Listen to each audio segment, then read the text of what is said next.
of the Standing Committee on International Trade.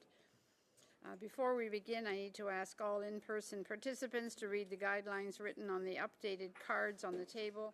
These measures are in place to help prevent audio and feedback incidents and to protect the health and safety of all participants, including the interpreters. You will also notice a QR code on the card, which links to a short awareness video. I need to remind all members, please wait until I recognize you by name before speaking. All comments should be addressed through the chair. Members, please raise your hands if you wish to speak, whether participating in person or via Zoom. Thank you all for your cooperation. If any technical issues do arise, please let me know immediately. We will suspend to ensure interpretation is properly restored before resuming proceedings.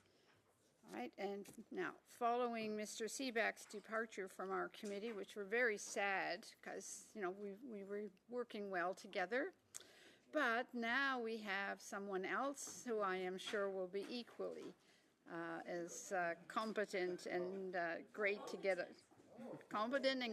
along with. All right, so we need to fix the issue of the vice chair for the official opposition. Before I go on to the witness's statement, I'd like to call on the clerk to preside over the vice election chair. Thank you very much. Pursuant to Standing Order 1062, the first vice chair must be a member of the official opposition. I am now prepared to receive motions for the first vice chair. I propose Ryan Williams, my colleague. Thank you. Are there any further motions?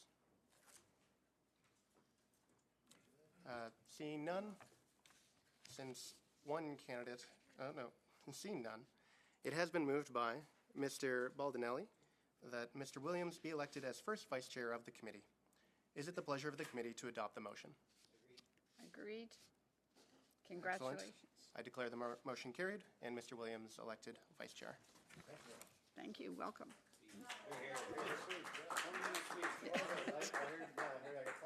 20 minutes. All right. Before I introduce the witnesses, Ms. Ursula Tremblay had asked a question about the microphones at our Monday's meeting. The clerk consulted and has confirmed that the old earpieces were the source of the issue during the spring acoustic incidents that we were experiencing, which is why they have all been replaced. After testing, it was determined that the microphone systems were not problematic, so while they will be replaced when they go through life cycling, they can continue to be used until that time. So I hope that is sufficient information for everyone as to the earpieces. Okay, so pursuant to Standing Order 1082 and the motion adopted by the committee on Wednesday, August the 21st, 2024, the committee is continuing its study on protecting certain Canadian manufacturing sectors, including electric vehicles, aluminum and steel, against related Chinese imports and measures. With us today, as an individual, we have Charles Burton, a senior fellow with Synopsys. From Aluminum Association of Canada, we have Jean Simard, President and Chief Executive Officer by video conference. Canadian Steel Producers Association, Catherine Cobden, President and Chief Executive Officer. Francois Demaras, Director, Trade and Industry Affairs. From the Canadian Vehicle Manufacturers Association, Brian Kingston, President and Chief Executive Officer. Environmental Defence Canada, Nate Wallace, Clean Transportation Program Manager. And from Unifor, Lana Payne, National President by video conference, and Angelo Di Caro, Director, Research Department by video conference. Thank you all very much for joining us today. We will start with Mr. Burton. I invite you to make an opening statement of up to 5 minutes, please. Thank you, Madam Chair. Last month, the United States National Security Advisor, Jake Sullivan, spoke to reporters in Nova Scotia. At that time, Mr. Sullivan said the U.S. sees two distinct challenges connected with Chinese EVs.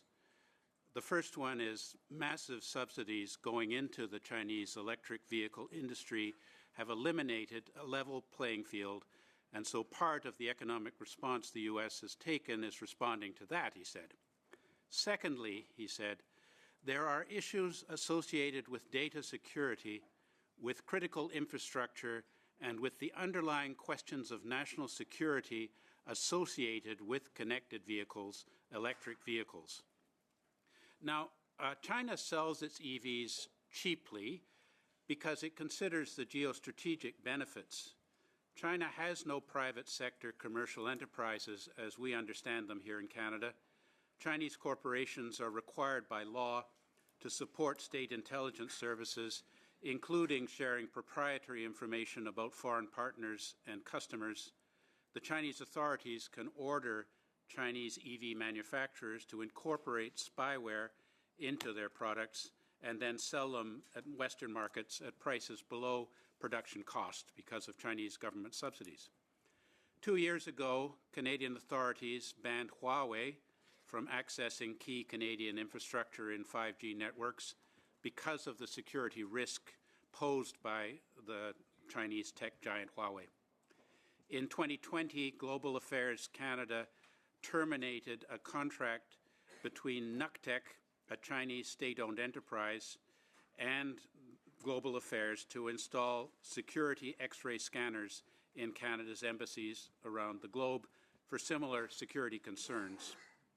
Several years ago, U.S. legislators moved to ban the purchase of China Railway Rolling Stock Corporation subway cars because of technology in the cars that could allow for remote monitoring, secret recording of conversations, surveillance of individuals, and even threatening passenger safety by manipulating the opening and closing of rail car doors from Nanjing in China.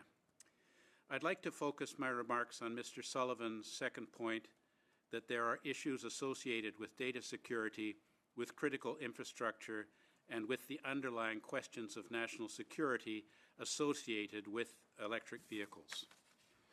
If the real intent of a 100% tariff is to ban the import of Chinese EVs into Canada, then we should do this because Chinese EVs are potential spy machines on wheels, accumulating data about drivers, where they go and when.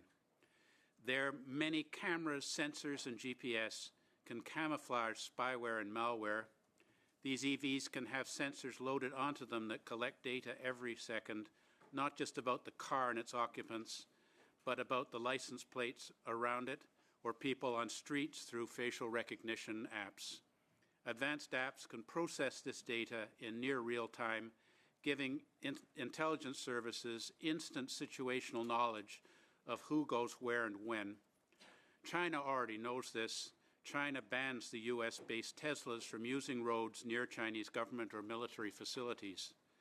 In testimony to the US Congress earlier this year, the FBI Director Christopher Wray warned that, and I quote, "China's hackers are positioning on American infrastructure in preparation to wreak havoc and cause real-world harm to American citizens and communities if and when China decides the time has come to strike."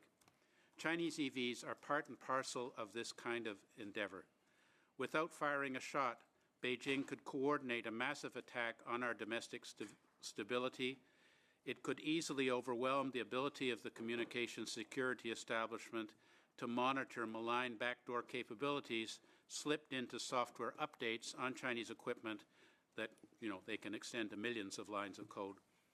There is a sobering realization of the role Chinese technology could play in kinetic conflict. Bridges being blown up in far-off lands will not characterize future wars. Technology, including software embedded in cars around the world, can be used to sabotage everything from communications to transportation, healthcare, and food supply chains. So my judgment is that the potential security threat trumps all of the other factors in our consideration of Chinese EVs, just as we've banned Huawei telecommunications technologies from Canadian infrastructure. On the same basis, we should ban all import of Chinese electric vehicles. Thank you, Madam Chair. Perfect timing. Thank you, Mr. Burton. Mr. Simard, please, for up to 5 minutes. You're on mute, Mr. Simard. There I go. Thank you, Madam Chair. I'm sorry for that. Members, I stand here today representing a vital industry that produces 80% of North America's primary aluminum. a cornerstone of Canada's pivotal role in the North American economy. Yet, despite this advantageous position, the reality facing our industry is clear and alarming to all well-informed Canadians. We are under a growing threat, a threat that wears the mask of short-term bargains, offering the appeal of low-priced products. But these prices are artificially low, a direct result of a non-market-based system distorted by China's state-sponsored overcapacity in aluminum.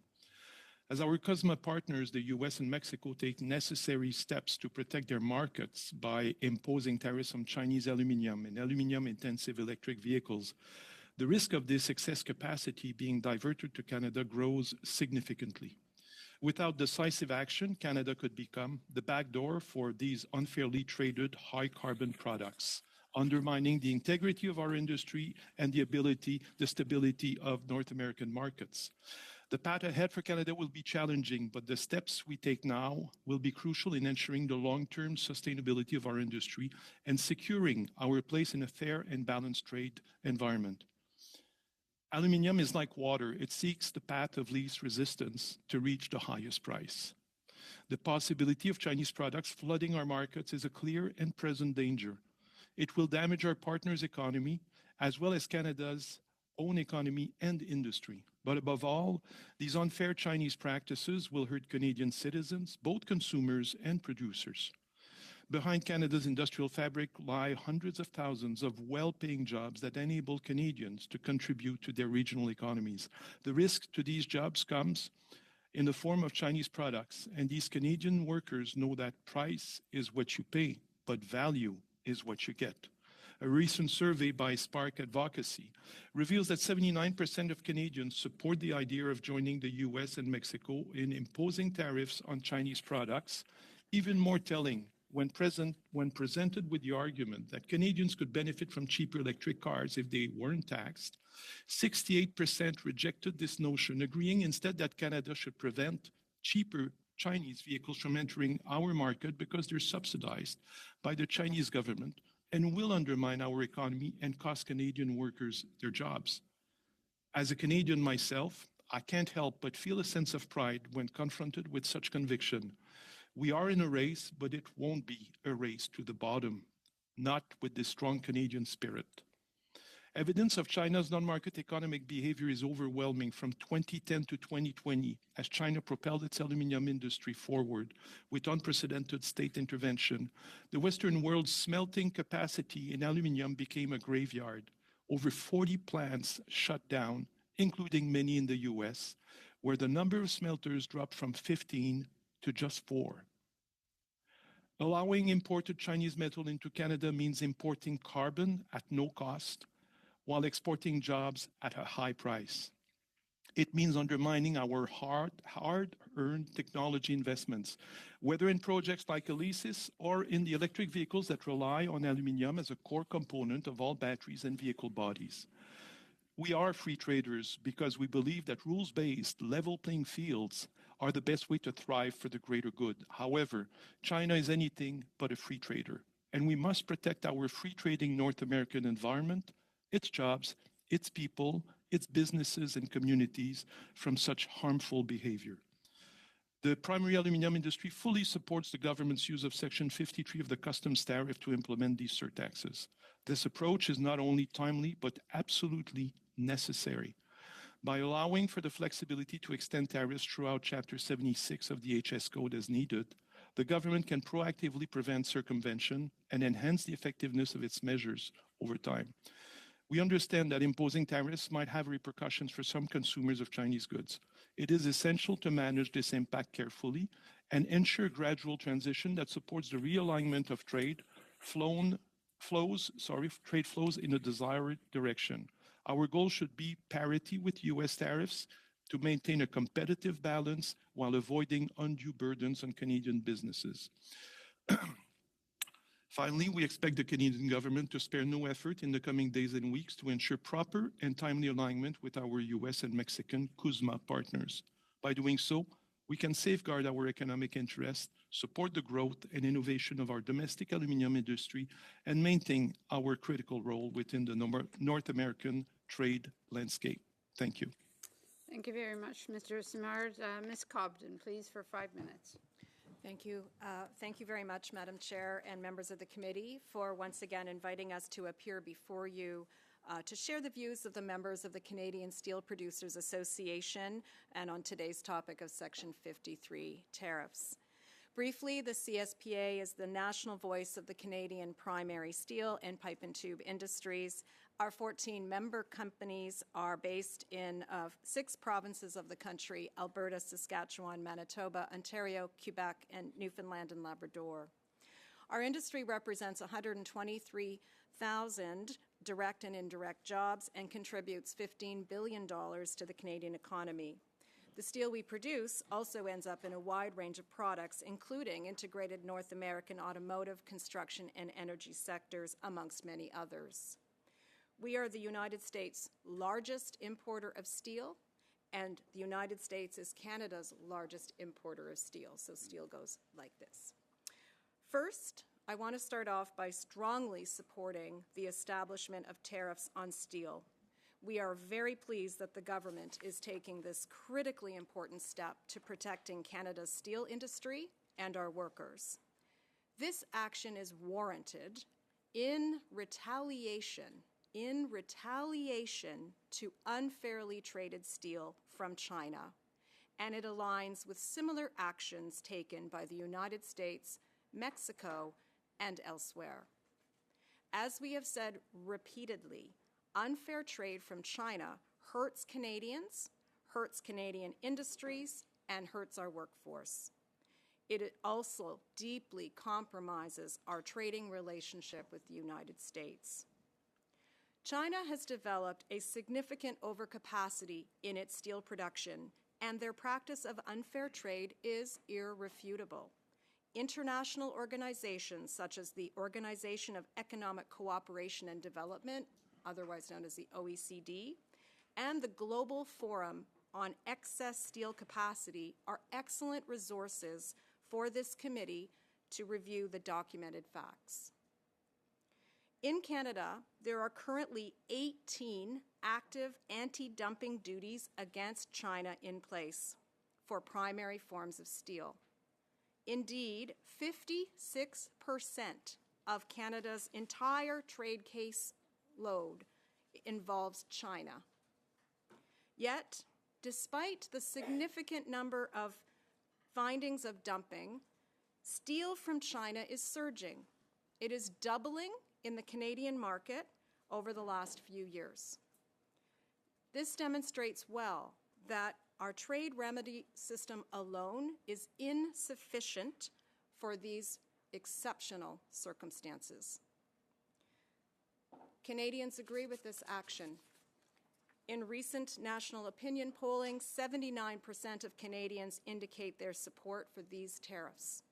Canadians understand that we are facing an exceptional existential threat and that unfair trade is not only bad for the steel industry, but has terrible consequences across the economy. The U.S. also agrees with this action, as witnessed by USTR Ambassador Tai's public statement upon Canada's announcement of the Section 53 tariffs. Canada is standing strong with the U.S. in taking direct aim at Chinese overcapacity in steel, aluminum, and EVs. Given the highly integrated nature of our economies, Canada must remain aligned with the United States to ensure fair and secure supply of steel throughout North America. In May, the U.S. announced 387 tariffs on Chinese EV steel and aluminum, amongst other products. 289 of the 387 tariff codes were on steel. I am pleased to say that Canada's notice of intent to enact Section 53 on steel in Canada essentially matches the U.S. tariff codes. In closing, we look forward to working with the government and all parties to ensure a smooth and rapid implementation of these absolutely necessary tariffs. Thank you. Thank you very much, Ms. Cobden. Mr. Kingston, please, for 5 minutes. Thank you, Madam Chair. Committee members, thank you for the invitation to take part in your study. I do appreciate the opportunity to be here and provide the auto manufacturer's perspective on this important issue. The Canadian Vehicle Manufacturers Association represents Canada's leading manufacturers of light and heavy-duty motor vehicles. Our membership includes Ford Motor Company of Canada, General Motors of Canada Company, and Stellantis, also known as FCA Canada. We strongly support the government's recent decision to implement tariffs on Chinese EVs and limit purchase incentives to products made in free trade agreement partner countries. These measures are critically important for two key reasons. The first is alignment. Since the Auto Pact of 1965, Canada has reaped enormous economic and social benefits by being part of the integrated North American automotive sector. Through common regulations and competitive supports, we manufacture in this country into a market that accounts for annual sales of nearly 20 million vehicles. It is this very integration that has enabled Ford, General Motors, and Stellantis to make historic, job-creating investments into this country to produce EVs and batteries. These investments total nearly $15 billion. They'll create 6,000 new jobs and tens of thousands throughout the automotive supply chain. But we cannot take this success for granted. Measures had to be taken to protect Canada's automotive industry and the hundreds of thousands of well-paying jobs it supports. Alignment with the United States in the automotive industry is the foundation of our manufacturing base. With an upcoming review of the Canada-United States-Mexico Agreement, the CUSMA, in 2026, there is simply too much at stake for the industry and the broader Canadian economy if we are out of step and misaligned with the United States on the approach to China. And number two, time. The creation of a North American EV supply chain from mining to final vehicle assembly is still very much under development. Time is required to allow for critical minerals production and processing to ramp up, for the construction of new battery plants, and the retooling of existing manufacturing facilities. If we were to allow subsidized Chinese EVs to flood the Canadian market in pursuit of misguided EV sales targets, we would threaten Canada's role in the automotive supply chain. Implementing tariffs will give Canada a foothold in the emerging EV supply chain during this once-in-a-century transformation to electric. Now, before I conclude, I would like to table a recommendation for the committee's consideration as part of this study.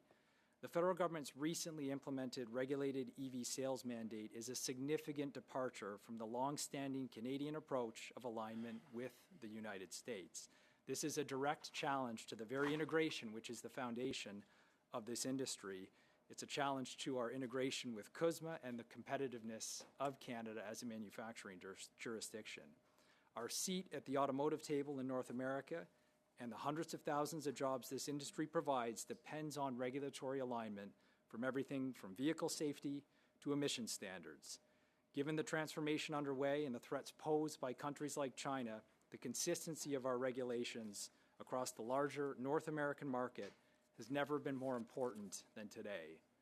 By prioritizing EV sales over the development of a North American supply chain, the federal EV mandate opens Canada to subsidized or dumped EVs from China and other non-market economies. We recommend that the misguided EV sales mandate be scrapped in advance of the 2026 CUSMA review. The time and resources of the government would be much better spent ensuring that the supports are in place to help Canadians switch to electric, rather than mandating what vehicles they can and cannot buy. Thank you for the opportunity. Yeah, Mr. Kingston, if you want to email that motion you referenced to the clerk, and it will become part of the documentation and the report as we go forward. I'd be happy to. Thank you. Thank you. Mr. Wallace for up to 5 minutes. Thank you, Madam Chair. My name is Nate Wallace, Clean Transportation Program Manager at Environmental Defence Canada. I'd like to thank the members of the committee for the opportunity to share our views on the application of tariffs on Chinese electric vehicles. When discussing this issue, the debate is often premised on the idea that there is a trade-off between Canadians getting access to affordable electric vehicles, thus speeding our net zero transition, versus the need to protect jobs and the investments in Canada's fledgling EV auto sector. We believe that Canada can do both. That's why we favor a balanced tariff approach similar to the European Union. It's in nobody's interest for any one country to dominate the electric vehicle supply chain, especially not one that is a geopolitical adversary of our closest ally, the United States. It is in our own economic, environmental, and security interests to build up an EV industry in Canada that delivers good jobs with union wages. At the same time, it's important to recognize what tariffs are. They are a tax on Canadian consumers that have the explicit intent of raising prices. As noted by the recent Parliamentary Budget Officer report on Canada's electric vehicle adoption goals, the price of an electric vehicle needs to fall by about 31% by 2030 to achieve the federal government's EV sales targets. What we are primarily concerned with is that Canada needs to have a strategy to get EV prices down towards an affordable range for consumers. If the federal government plans to deliberately cause EV price inflation with its tariff policy, there needs to be a plan to compensate for these impacts and continue to drive prices down. There are limited methods of reducing EV prices from a policy perspective. I'll name a few. One, there is the option of expanding consumer subsidies. However, our own economic modeling on this option indicates that this can create a perverse incentive for automakers. When the government pays for EV price reductions, it reduces the incentive for automakers to cut costs themselves by investing in battery innovation, research, and development. Moreover, as EVs begin to dominate the new vehicle market, these incentives can become increasingly fiscally costly. Number two, there's the option of employing more direct industrial policy tools and attaching affordability strings to the EV production subsidies that Canada has been giving out. However, this option is limited by the negotiating room that the Canadian government has relative to other countries offering similar production subsidies. Canada, unfortunately, does not have a domestic automaker and relies on foreign investment. Number three, there is the option of encouraging more market-based competition.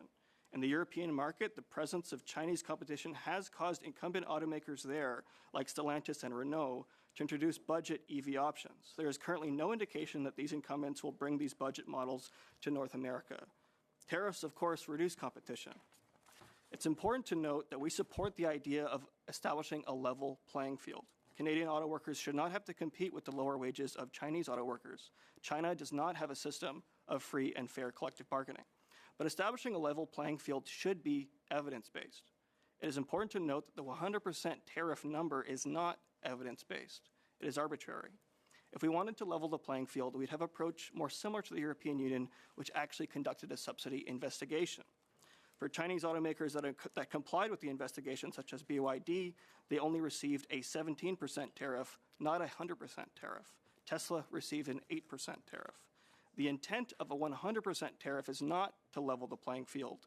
The intent is to deliberately shut out competition for its own sake by completely wiping out the business case for entering the market. In the presence of an overwhelming tariff wall, the only safeguard in place to keeping EV prices on a downward trajectory is the presence of Canada's electric vehicle availability standard. Our own economic modeling, which was recently cited by the Parliamentary Budget Officer, finds that this measure alone will drive EV prices down by approximately 22% by 2035.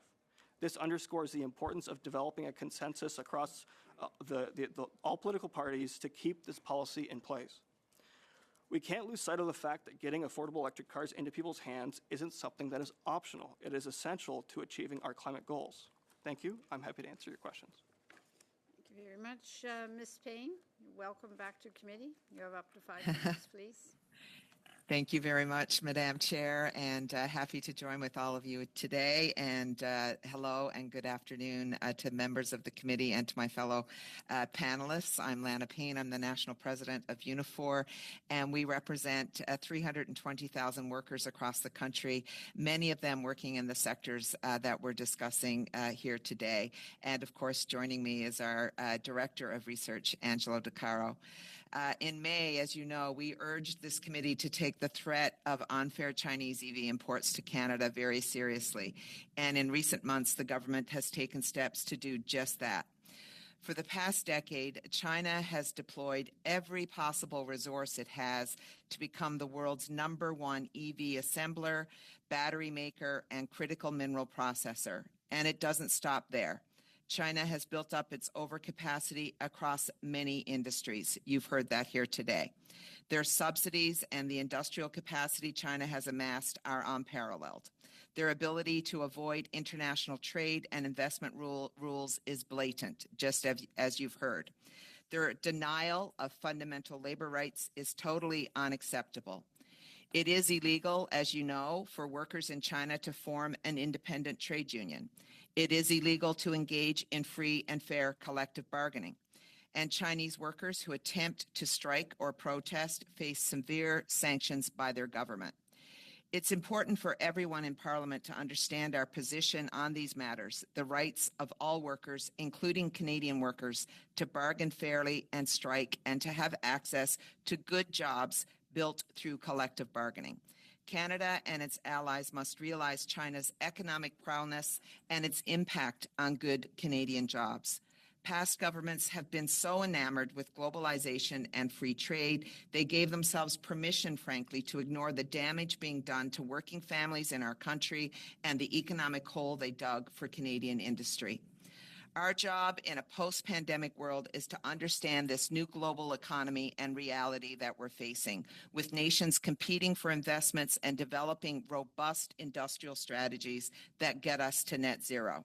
For example, no one can view the U.S. Inflation Reduction Act as anything other than a massive blueprint for industrial renewal.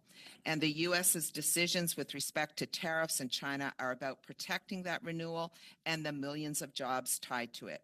Canada must also be bold. We must strengthen key existing industries and create new ones. We must invest in workers and our workplaces. We must build the things we need and employ the skills of every worker in this country to do it. That includes building up our auto, truck, bus, steel, and aluminum industries, but also other critical transport sectors like rail and subway cars, aerospace, and shipbuilding. I mean, I'm not sure if you know right now or not, but we have a Chinese firm looking to build subway cars for Toronto as Unifor's Thunder Bay plant is facing an uncertain future. We have to get our procurement act together here in Canada as well. Section 53 of the custom tariff is one of the many levers that is basically hardly used right now by governments. And the fact that we are doing it is a bold move. And it's the right move to guard against a surge in Chinese EV imports while our domestic industry retools. It also provides workers a buffer against carbon-intensive Chinese steel and aluminum that's been dumped in our market for decades.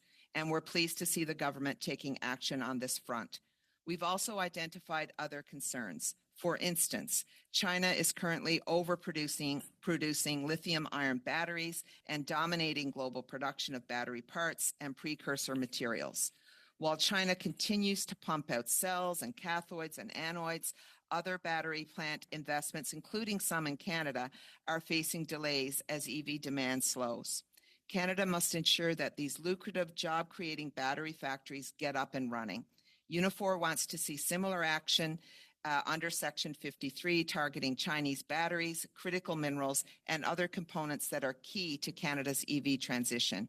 Canada has other legislative powers that it can use to stop illicit goods from entering the country, specifically goods made with forced labor. We know that China is implicated in some of the worst forced labor violations in the world, and Canada must act. We are calling on this committee to add your voice to this critical matter. We either take responsibility to fight human rights abuses across supply chains, or we accept it and live with our complicity in it. We can do better for Canadian workers and workers everywhere, so let's do that. I appreciate the opportunity to speak with you today and look forward to answering any of your questions. Thanks very much. Thank you very much, Ms. Payne. On to Mr. Berthold for 6 minutes, please. Merci beaucoup, Madame la Présidente. Thank you very much, Madam Chair. My questions will firstly be for Mr. Simard.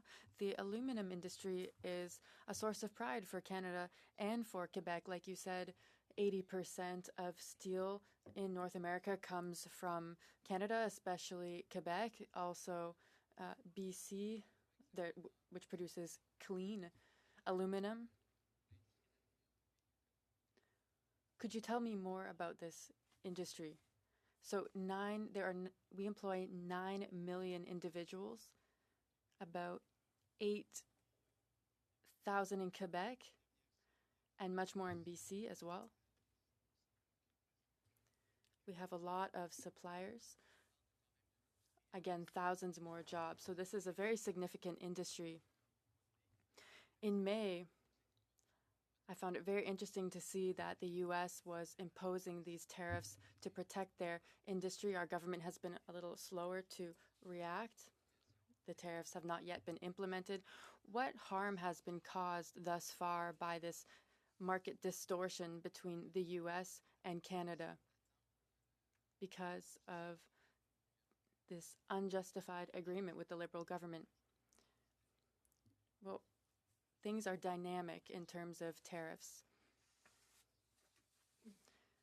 especially when different countries are establishing their own tariffs. There are deadlines in terms of implementation.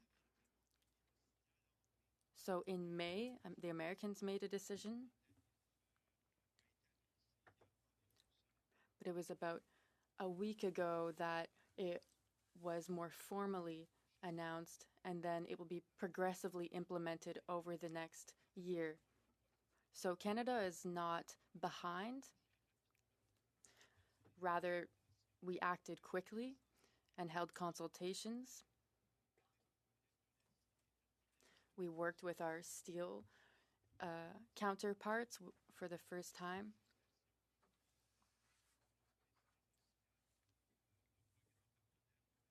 And the message that we're getting from our American partners is that they're happy to see us following in their footsteps, and we're applying tariffs on the right products. So I wouldn't say that the government of Canada is behind, rather we've acted quickly. Could you tell me what the impact of China's dumping practices could be if these measures are not quickly implemented? What will be the impact on jobs? It's an interesting question. Canada is a country full of natural resources that exports a lot. We don't have a dense population. So for the aluminum industry, for example, the challenges in this context are that the market that we're sending our product to, 95% of it is sent out to the Americans. And so if Chinese products coming to replace our products means that some Americans might decide that they're not ordering from us anymore. And so aluminum is like water. It's going to find the path of least resistance. That's exactly what we're talking about here. The risk is that if the Americans close the door and then Mexico does the same, Canada could become sort of the pathway through which Chinese products enter to get to the American market. And then we'll be in confrontation with the Americans because we will be that go-between. So that's dangerous. And then we would see a decline in jobs and investments and so on. Did you already see this start to happen in recent years? What is the current impact of aluminum dumping? And I could ask the same question for steel when it pertains to the Canadian economy, of course, from China. Yes, understood. In our case, what we've seen is an increase in sheet and plate from China.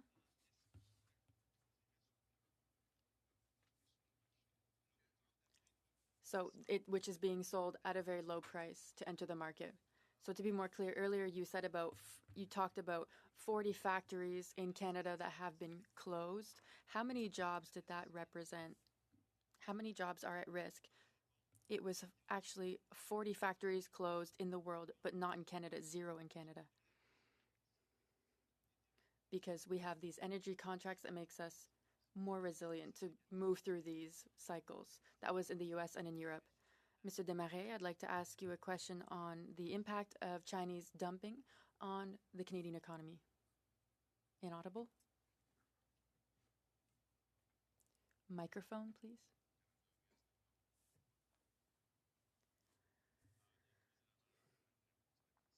So there's two elements here.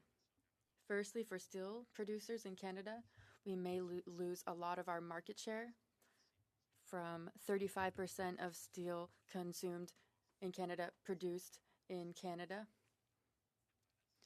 So we could see that reduced and replaced by Chinese steel. And then we have to look at the access to the American market.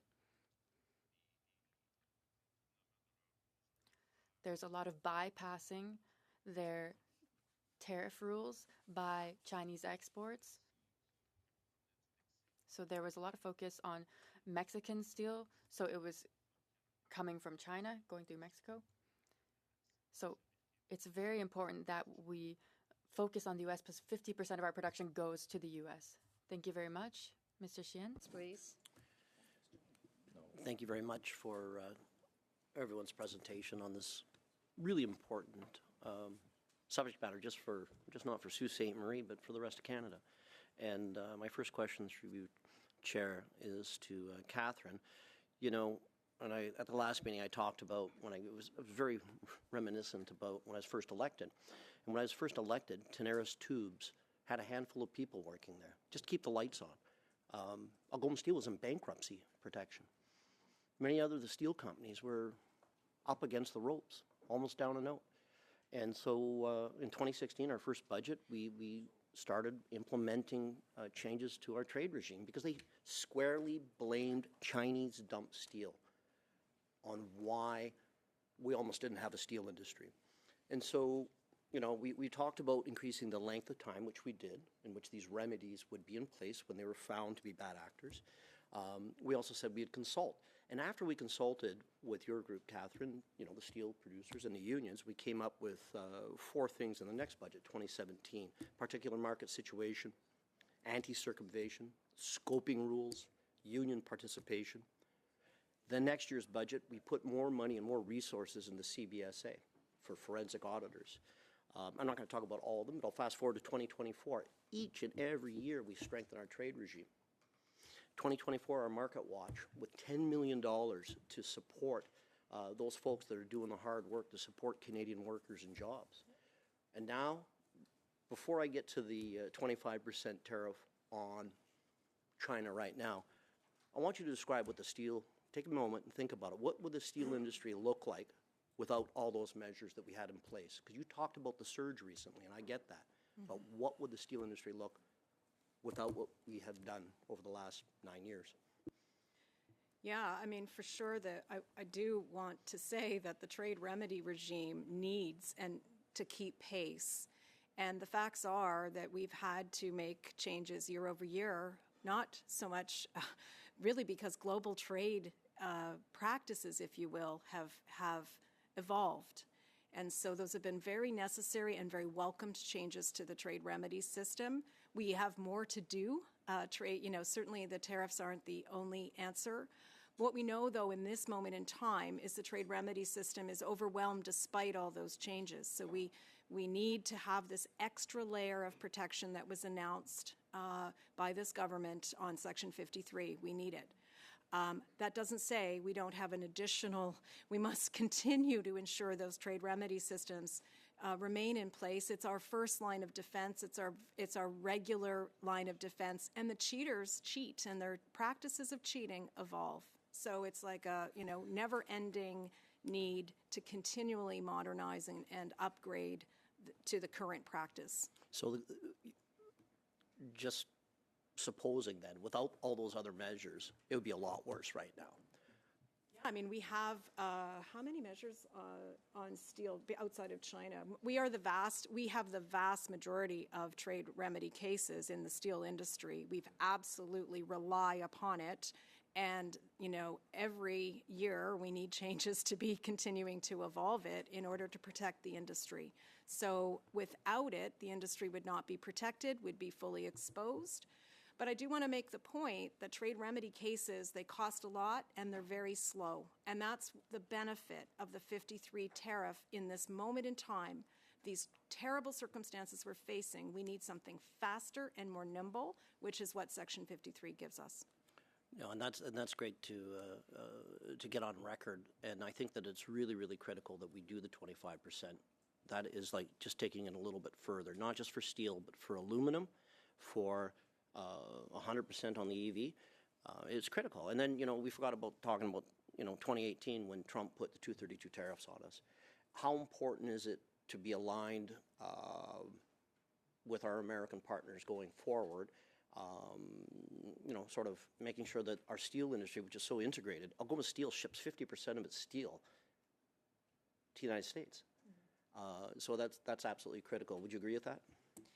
Yeah, as I alluded to in my remarks, we're highly integrated, and steel moves across the border back and forth many times. So there is no question, if we are in a moment in time where we need to pick where we align with the United States. That would be the steel industry's view each and every time.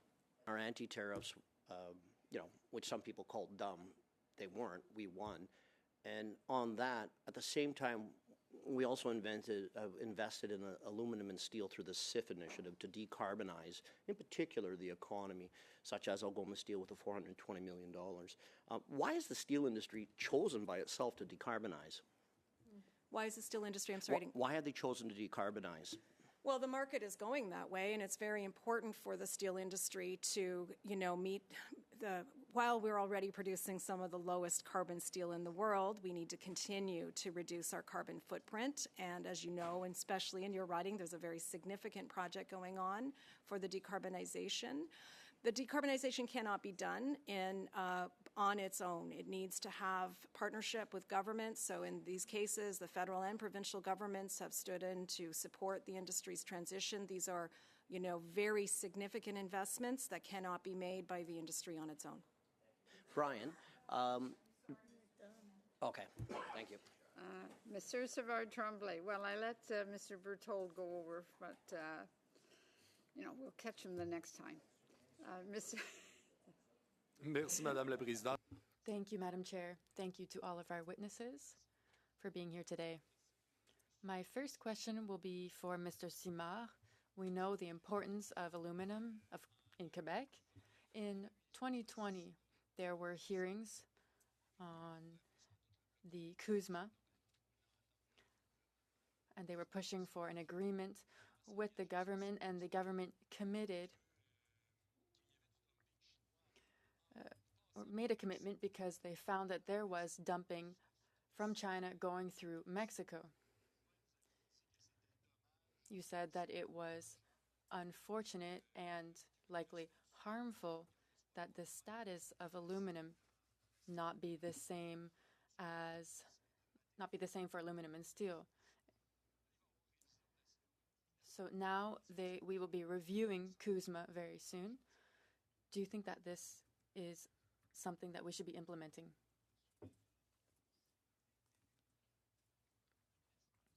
I would say that it's definitely in the interest of the CUSMA to harmonize the control measures at the border.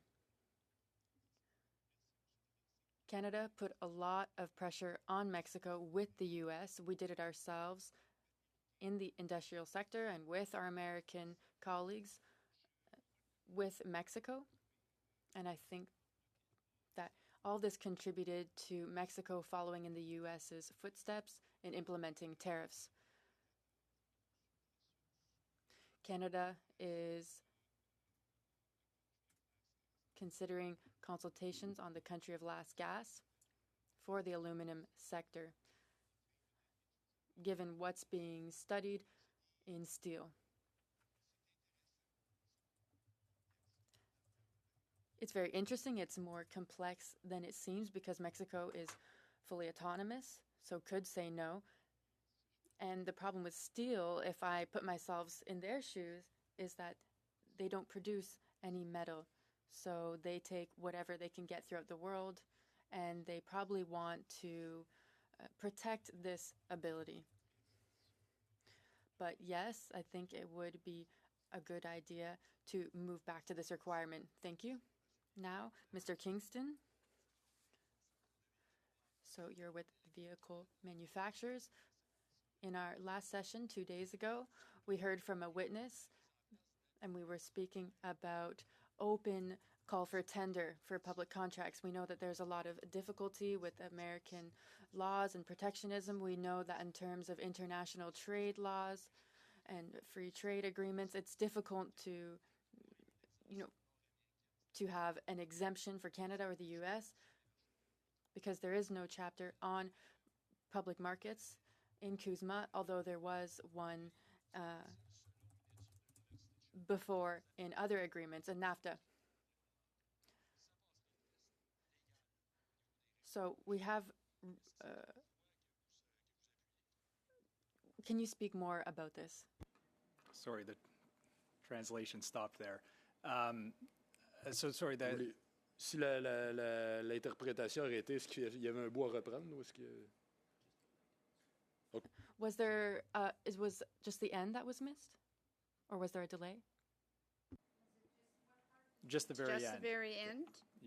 En fait, je vous demandais si c'était une que vous seriez prêt à appuyer finalement, parce que semble-t-il que cette mesure des appels d'offres verts, des appels d'offres basés sur l'environnement, passerait le test légal. Would you support these open calls for tender in the field of environment, in the green sphere? I've got it. We're going to start this over again. So, yes, so repeat. Du début ou... From the beginning? Starting from zero? Alors, je vous disais...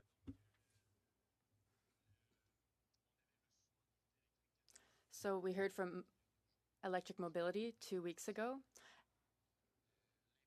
They mentioned the importance of something that we already studied in this committee, the question of green technology and green initiatives. We know that it's very difficult because in CUSMA, it's not the case in NAFTA, there's no chapter on public markets. So there could be an exemption in favor of Canada, but this is no longer possible. However, we know that based upon a University of Sherbrooke study that this based upon these green measures would pass the test for free trade. Do you agree that we should be able to open up this call for tenders to benefit from the American market and to implement this in Canada? Yes, thank you. Great question. Yeah, so first and foremost, I think any policy that we take with respect to green tendering, particularly for the government sector, we have to make sure that we're compliant in the context of CUSMA. As we approach the review in 2026, we need to remove any irritants possible with the United States to ensure that we get through that successfully and the agreement does not sunset. So very important to remain compliant with our existing trade rules. But I do think that there is some merit to examining ways, particularly for procurement and public procurement of green products, including electric vehicles.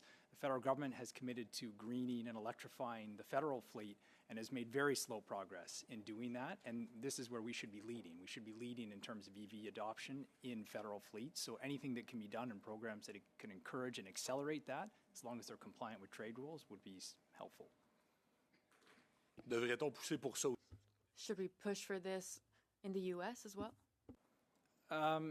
Yes, I think the reality is, though, we always have challenges with respect to the U.S. and Buy America policies. And there's been great, valiant efforts by federal governments and provincial governments to try and open those up to Canadian products. So we should always push for that. But I think we also have to be realistic that there will always be a protectionist sentiment that will favor U.S. products and goods. Doesn't mean we shouldn't try, but it's just the reality in dealing with that market. Merci. Je sais pas si... Thank you. I don't know if Mr. Desmarais, Ms. Copton, you'd like to add something on this type of green procurement? Yes, we do think that this would be beneficial for us, for our local manufacturers, to have some measures or technical criteria for the government's call for tender in terms of the carbon intensity of this deal. Thank you. Mr. Burton, you're a specialist on China, I would say. In our first meeting, Monday, we talked about industrial spying. So we have documented cases of this. We can have the impression, we can have a certain level of confidence that this is just the tip of the iceberg. There are probably many other cases that we haven't seen. There was a spy at Hydro-Quebec, for example. So when we know that a country is doing industrial spying, we could say that tariffs could harm competition if the targeted country is not in this competition. Well, I mean, I think certainly, the Chinese regime is trying to get it in all directions, and their pervasive use of industrial espionage or the use of other programs, such as inviting scientists who have relevant expertise to Chinese government priorities to China and giving them different benefits, maybe putting them on boards to monetize their scientific achievements is part of it. And there's an enormous Chinese diplomatic cohort here in Canada, much larger than that of other comparable nations, and one assumes that Chinese diplomats are as efficient as any others in our country, and that a lot of those people are in fact coordinating targeted espionage to get technologies that would benefit China's rise. I think we do have a lot of concerns about the overall Chinese strategy of subsidizing EVs to serve various Chinese regime interests. Xi Jinping has a program called the Community of the Common Destiny of Mankind, and his Belt and Road economic program, which they're quite explicit about. They want to make China the dominant power on the planet and reduce the authority of liberal democratic institutions like the UN and the WTO, and he hopes to achieve this as soon as 2050. So, putting the subsidies into the EVs, it does address China's problems of needing to have overcapacity to keep their economy going. It's useful for them to weaken our own economy by displacing our critical industries that are so important to our economy, and to enable espionage. I mean, this is all part and parcel of it. And the other concern we have, which was briefly raised, is that we could have problems bringing in these vehicles because of the recently strengthened forced labor legislation and reports by, say, the Australian Strategic Policy Institute that suggest that the critical minerals in those batteries are the product of Uyghur forced labor. Thank you very much, Mr. Burton. On to Mr. Cannings for 6 minutes, please. Well, thank you, and thank you to all the witnesses here today. It's been a very interesting conversation. I'd like to concentrate on talking about EVs and the impact that these tariffs might have on our EVs that are available in Canada, especially. I'm going to start with Mr. Kingston. This whole thing reminds me of back when I was young, a long time ago, in the late 1960s, early 1970s, when the North American automakers were making big gas-guzzling cars, and students like me were forced to buy, like I drove an Austin 850, my girlfriend drove a Honda Civic back when they were small little things. But that competition, especially in the 70s when gas prices went up, drove the North American manufacturers to follow suit and produce those kind of cars. And here we have a situation where the world is shifting to EVs, and yet it seems like the North American market is just dragging its heels and will have to be dragged kicking and screaming to do anything about it. Perhaps, Mr. Kingston, you could tell me what affordable EVs that your members make in all of North America, not just Canada, because I know everything's all integrated. Sure, thank you. And I mean under $40,000. Right. Well, first, I would just say that I think it's a very different situation than what we saw in the 70s. North American auto manufacturers are building EVs. There's over 80 models in the market. That's an increase from 3 models in 2012. So they're here. They're here and they're available in every segment. And the competition that is coming in from China, it's not being done on a level playing field. They're subsidizing their manufacturers to the tune of 9 times of what you see in Western democracies. So this isn't a fair playing field, and that's why they bring these vehicles in at a price point that is so significantly lower than what you see in North America.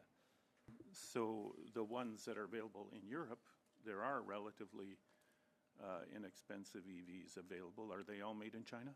Yeah, so Chinese manufacturers went from virtually zero market share in Europe. They then I'm talking went to about Citroën 8%. and Renault and Volkswagen. It's a very different car market in Europe where most Europeans drive smaller vehicles. The North American market is dominated by SUVs and pickup trucks, larger vehicles with larger batteries and therefore larger price points at this point in the transition. Okay, I'll turn to Mr. Wallace then, and if you could perhaps comment on what your recommendations are to, and because I think, from my point of view, what I really care about is having EVs available widely in North America and Canada especially, at a price point people can afford. And, I went shopping for EVs this summer, and even for someone of my means, it was kind of mind-boggling, the prices. So if Mr. Wallace, you could suggest what could change that, and quickly, we have to make this transition. Yeah, I would say that when it comes to the auto industry, they'll often talk out of both sides of their mouth on this issue. They'll say we need these very high tariff walls to make sure that these small, cheap electric vehicles can't just completely come in and take over the market completely, and then say, actually, we don't offer those vehicles in North America because they don't sell. Which one is it? In Europe, where there is some degree of Chinese competition, I'll quote Stellantis CEO Carlos Tavares, who told investors in February 2024 that as they were introducing a budget EV model in Europe, that I quote, "Do we want Chinese car makers to take a significant share of the U.S. market in the next 10 years? How do we prevent that from happening beyond all the protectionist decisions which are out of my reach? Well, by making our consumers happy." So I'll say, like the Stellantis Citroën EC3 available in Europe as of this year, price of €23,300, which is about $34,000 Canadian. The Stellantis Fiat e-Panda, also at a similar price range. Renault 5 e-Tech. I have a whole table of these models that are being introduced in Europe by incumbent automakers who, whenever they are interviewed by publications like Bloomberg or others, when they are introducing these models, they say, yes, we're doing it because we're fending off the threat of Chinese competition. And what we worry about is if we take an approach that completely shuts out competition rather than establishes a level playing field based on an actual subsidy investigation, we risk continuing the pattern of very high prices in North America for electric vehicles relative to other markets like Europe. Okay, and I just give you a bit of a chance to talk about the future, including used car markets and how governments can help that. So one of the things we recommended is if you look at where Canadian car buyers actually buy their cars, mostly low and middle income consumers buy used vehicles. They don't buy vehicles brand new like in most cases. We don't actually have stats for the Canadian market because StatCan doesn't collect it. But if you look at US statistics and UK statistics, you're looking at about 80% of vehicle purchases being done in the used vehicle market. And one of the things we don't do in Canada is our EV purchase incentive isn't actually going to the used vehicle market where we can actually start helping those folks get access to more affordable EVs. There's a number of things that we could be doing to help foster the used EV market in Canada. And I realize we're out of time, but I can follow up with that if anyone else has questions about that. Yes, thank you very much. On to Mr. General for 5 minutes. Thank you, Madam Chair, and thank you, everybody, for joining us here today in the room, and those online for taking time out of a Wednesday afternoon, early evening to spend it with us. Mr. Burton, I thought some of your testimony at the beginning was quite interesting, maybe borderline shocking in terms of what lies ahead. So Canada in the past has banned Huawei and TikTok, and over the data privacy concerns. Are you suggesting then the same action should be taken with companies like BYD and other Chinese vehicle importers? Yes, because I don't think there's any way that we can prevent these things from being used for hybrid warfare type purposes. And as the Americans pointed out, when the time comes, we could see a lot of things happening to infrastructure that the Chinese regime has been able to penetrate. I think in general, from talking to my friends in the United States, the U.S. is talking about the dumping aspect of EVs in their rhetoric about the tariffs. But the main concern is the security concern. But if they raise the security concern explicitly with the Chinese, that would stimulate probably worse retaliation on the part of the Chinese regime than the dumping allegation. I mean, there is going to be retaliation. China will not allow us to do this without trying to extract some kind of cost. The question is, how bad will it be? Oh, and that leads into, I guess, my next question. China's signaled its intention to take this matter to the WTO, and what possible legal challenges could Canada face at the WTO, and what effect might this have on future trade policies? Yeah, I mean, it is very concerning because, like so much of China's malign activities here in Canada, including the ongoing foreign influence and their espionage operations, it's very hard for us to come up with solid evidence. In other words, we're never going to be able to produce, a Huawei 5G that's actually been used for espionage. They're not doing it yet. And with the EVs, as I think people like Dick Fadden have said, it's a potential. It's not actually there right away. And so how we can defend ourselves to WTO, I'm not familiar enough with these kinds of national security provisions that would allow us to evade action by the WTO that would rule in favor of China on this. And China, of course, insists that they don't subsidize them and that they're simply a result of Chinese ingenuity, that China is able to produce a superior product at a lower price. And from what I read, they are excellent, those Chinese subsidized EVs. Taxi drivers in Spain think that they're the best thing going. Really? Wow. Okay. So then how does the tariff decision then fit into the broader geopolitical context of Canada's foreign policy? I guess what's next? What possibly we have an election in the United States ahead of us. You kind of alluded to where we're going, I guess. Where's your gut saying where this is going to end? Well, I mean, I would prefer that we simply ban Chinese EVs on the security grounds. I think the tariff, could lead to more problems. I mean, you're imposing a 100% tariff. Obviously, that the idea is that no Chinese EVs will come into Canada. I think that's great. I'm just not sure that the mechanism, in terms of diplomatic norms and how the Chinese will take it, is best going this particular route. I think I have a minute left, Chair. Yeah. And I'd like to pose the same question to Mr. Simard online. And then just for your reference, again, the question was, how does this tariff decision fit into the broader geopolitical context of Canada's foreign policy, and what do you anticipate is next?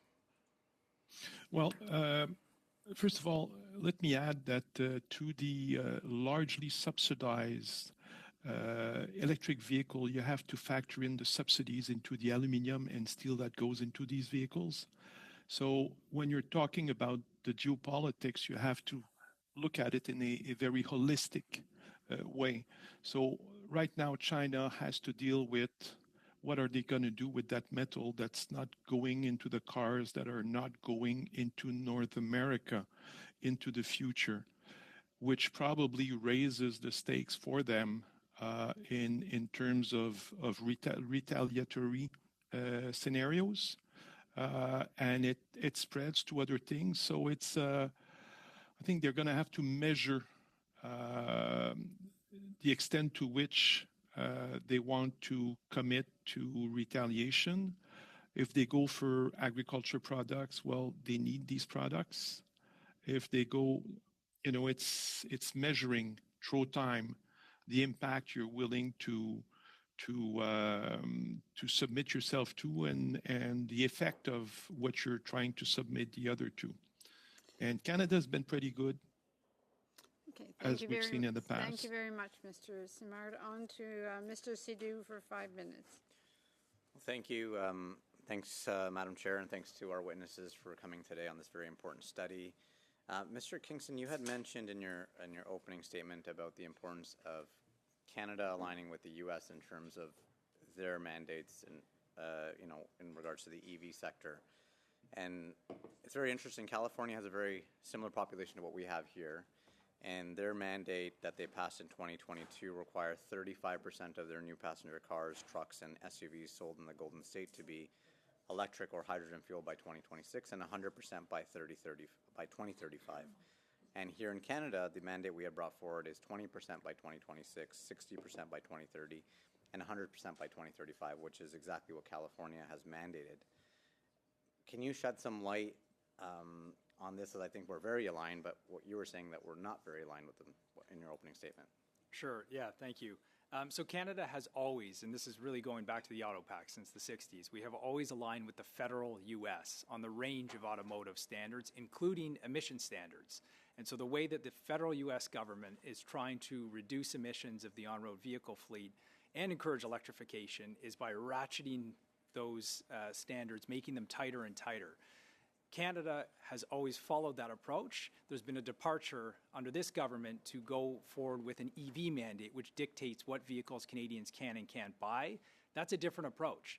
And yes, it is aligned with California, but we don't need to align with California. It's a single state. We need to align with the federal U.S. government. So it is a departure. It's a significant departure, and it is very problematic. Okay, and I saw Mr. Wallace maybe wants to shed some light on this as well. I think, look, the California market, it's a very large market in the U.S., one of the largest markets, 39 million population. We've got roughly the same. So, and Mr. Wallace?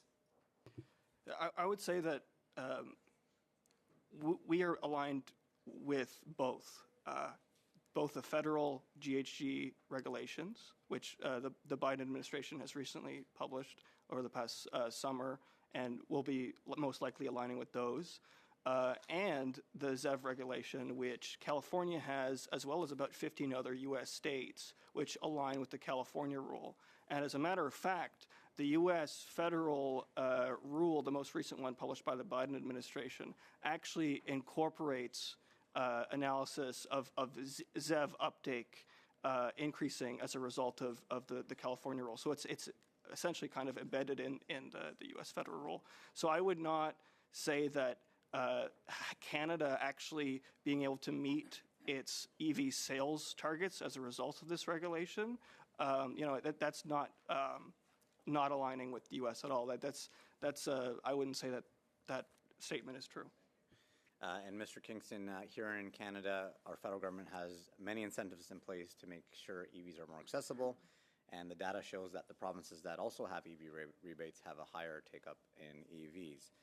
The investments that our government is making, whether it's with Stellantis, Volkswagen, recently announced Honda with a $15 billion record investment in North American automotive industry, is really making impact by bringing EV production here to Canada.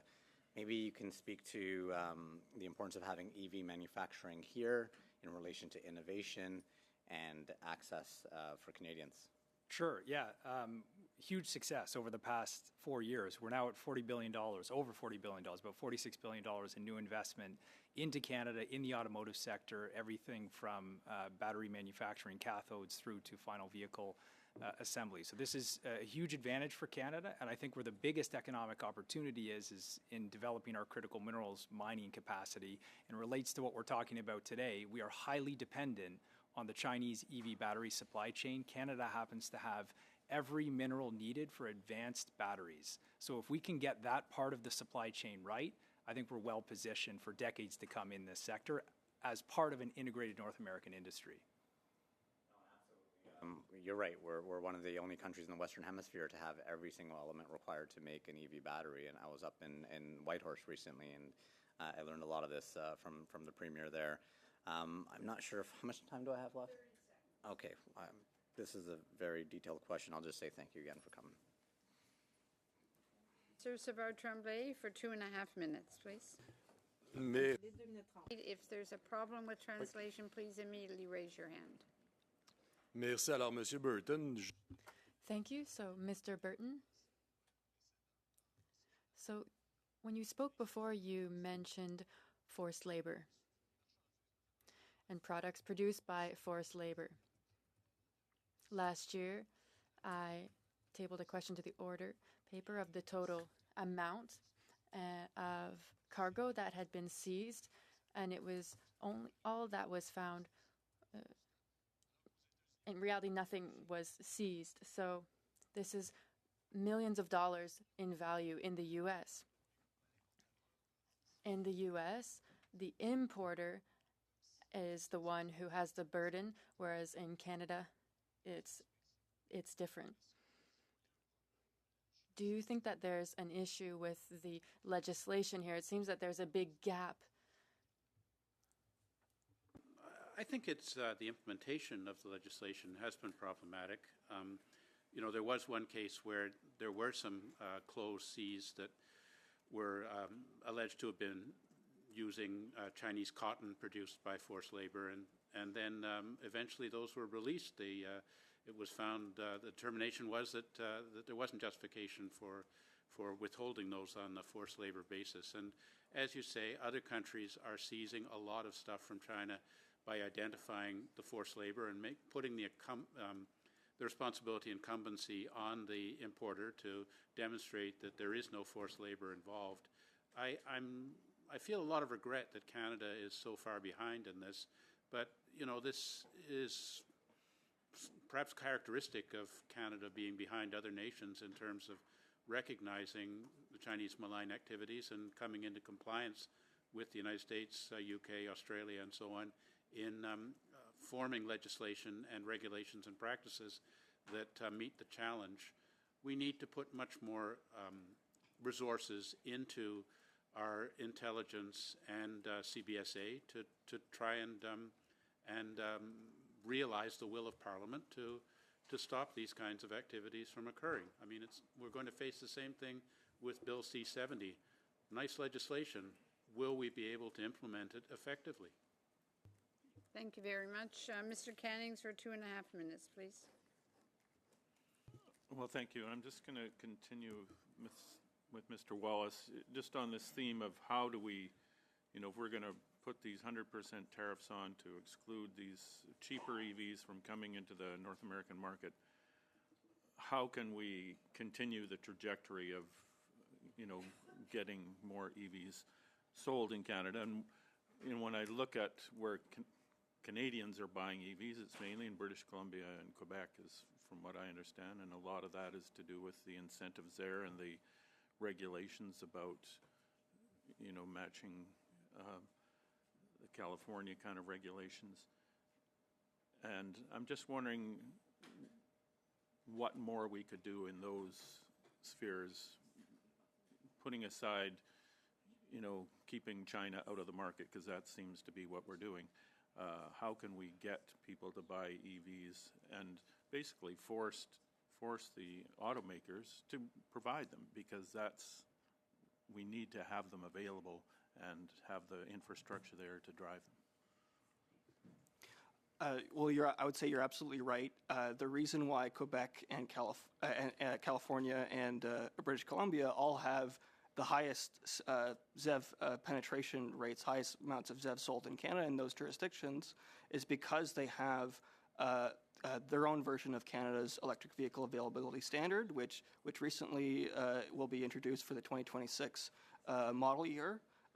And our modeling has showed that that measure alone if you look at how automakers would respond to it, is they would, it would essentially force them to bring more affordable models to the market.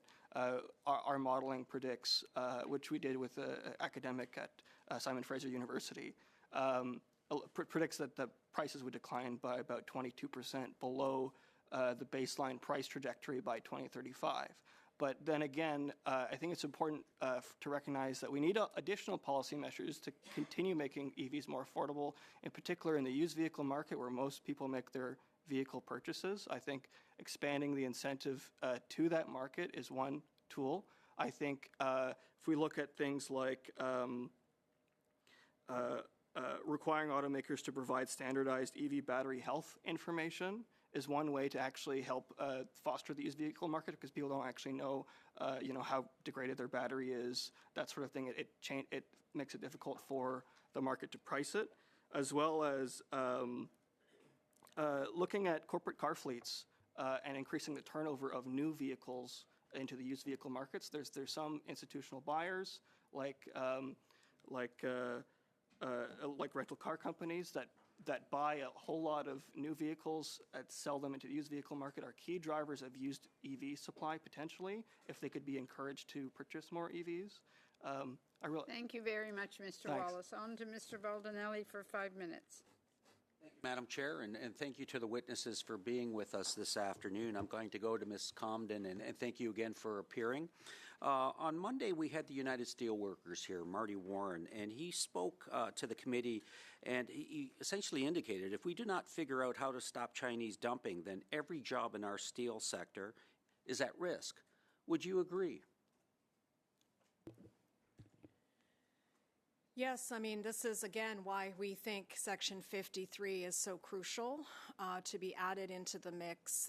Unfortunately, regrettably, the trade remedy regime is not structured to deal with these unprecedented times and the surge of imports into our country. So the steel sector, fights the good fight in Canada every day. But as Francois has reported out in some of his French responses, is we have seen a decline of our market share year over year. We're seeing a significant decline of market share. So when you look at sort of the sort of a longer period of time, that decline has been significant. So we need new tools in the toolkit. The world has changed. We must keep pace. It doesn't mean we don't believe in free trade, but we absolutely must have a level playing field. Great, thank you. And you, Mr. Kingston and yourself, you mentioned about the need for alignment with our largest trading partner, the United States. As our economies are so highly integrated. My question, as we talk about, as we don't operate in a vacuum, there's other policy issues, other areas and programs. For example, the Inflation Reduction Act in the United States. You've spoken to us before with regards to that and the impact that would have. I mean, we're talking about $390 billion injected into the U.S. economy, in areas such as steel. And you've talked to us about how that the U.S. position is an enabling approach, for example, as opposed to Canada where it's a carrot and stick approach. And what is the impact of the carbon tax? Because there is no carbon tax in the United States. So what is the impact of the carbon tax on our steel industry here? And what is the direct impact on possible job losses?